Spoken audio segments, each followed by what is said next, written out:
Selamat datang di pembahasan kali ini. Pernah nggak sih kepikiran soal rahasia di balik tembok rumah kita?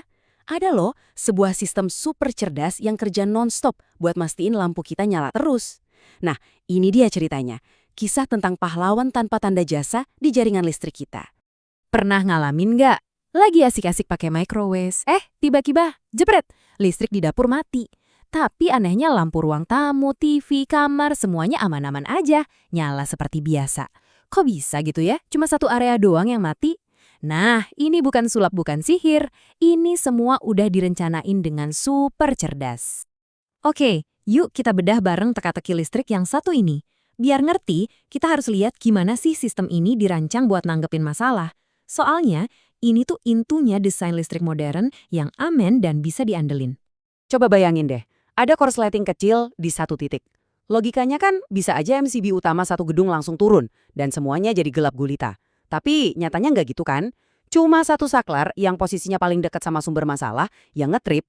Ini presisi banget dan ini semua by design, bukan kebetulan. Ada grand plan di belakang semua ini.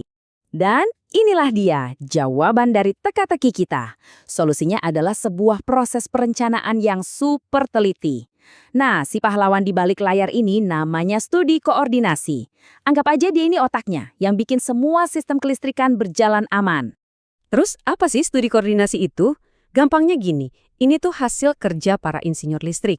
Mereka pakai software canggih buat bikin simulasi skenario paling parah sekalipun, terus mereka atur kapan tiap alat proteksi harus bereaksi. Anggap aja ini semacam buku panduan perang buat semua alat pelindung di jaringan listrik. Tujuannya, buat ngelatih setiap MCB dan Sikring kapan mereka harus kerja dan kapan harus diam aja, biar mereka semua bisa kerja bareng kayak tim yang kompak. Misinya jelas banget dan krusial.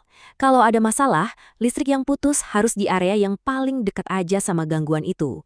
Tujuannya, biar masalah kecil nggak nyebar kemana-mana dan bikin satu kota padam. Jadi yang kena dampak ya cuma area itu doang, sementara sistem lainnya tetap aman dan nyala. Oke, studi koordinasi tadi kan baru rencananya ya, baru di atas kertas. Buat ngejalani rencana ini di dunia nyata, kita butuh timnya. Tim pelindung ini ya alat-alat fisik yang ada di lapangan. Yuk kita kenalan sama anggota timnya. Nah ini dia timnya. Masing-masing punya tugas khusus. Ada Sekring atau Fuse. Ini ibaratnya prajurit paling dasar. Terus ada MCB yang sedikit lebih pintar. Naik lagi ada relay proteksi. Ini intelijennya, si pengamat yang cerdas. Dan terakhir, ada circuit breaker, si eksekutor yang tenaganya gede. Kunci suksesnya, mereka semua harus kerja bareng, tanpa celah. Pertanyaannya sekarang, gimana caranya tim ini bisa kompak banget kerjanya? Nah, rahasianya ada di satu strategi inti, namanya strategi arus waktu. Ini konsep yang kelihatannya simpel, tapi jenius banget dan jadi dasar dari semuanya. Mungkin kedengarannya teknis banget ya, tapi tenang, konsep dasarnya itu sederhana kok. Semuanya cuma bergantung sama dua hal. Pertama, seberapa gede arus listrik liar yang muncul pas ada gangguan, dan kedua, seberapa cepat alatnya harus bertindak. Nah, ini nih yang keren, kurva waktu arusnya. Coba lihat grafiknya deh. Garis yang ke kanan itu nunjukin besarnya arus, yang ke atas itu waktu. Aturannya gampang banget. Makin gede arus gangguannya, makin cepat alatnya harus ngetrip. Jadi kalau ada korsleting parah, arusnya kan gede banget tuh. Nah reaksinya harus secepat kilat, nyaris instan, biar kerusakannya nggak merembet kemana-mana. Biar gampang, kita bisa bayangin ini kayak rantai komando di militer. MCB yang paling dekat sama masalah, itu ibarat prajurit di garis depan. Dia dilatih buat bereaksi paling cepat. Nah MCB utama yang di atasnya, itu jenderalnya. Si jenderal ini sengaja disetting buat nunggu sebentar, ngasih waktu, dia baru akan turun tangan kalau si prajurit di bawahnya ternyata gagal nangani masalah. Oke, timnya udah ada, strateginya udah jelas.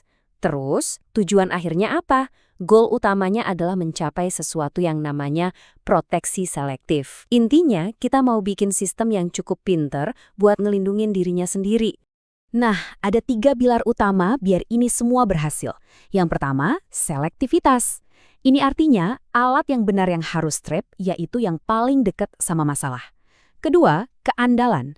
Artinya alatnya harus kerja pas benar-benar dibutuhin. Nggak boleh salah. Dan yang ketiga, super penting, proteksi cadangan. Jadi selalu ada backup plan kalau alat yang pertama ternyata gagal fungsi. Kutipan ini pas banget buat ngegambarin filosofi di baliknya. Jadi tujuannya bukan cuma sekedar mutusin listrik, tapi gimana caranya mutusin listrik dengan cerdas, supaya sistem gedenya secara keseluruhan tetap sehat dan berfungsi normal. Nah, lihat deh perbandingannya. Ini nunjukin betapa pentingnya koordinasi ini.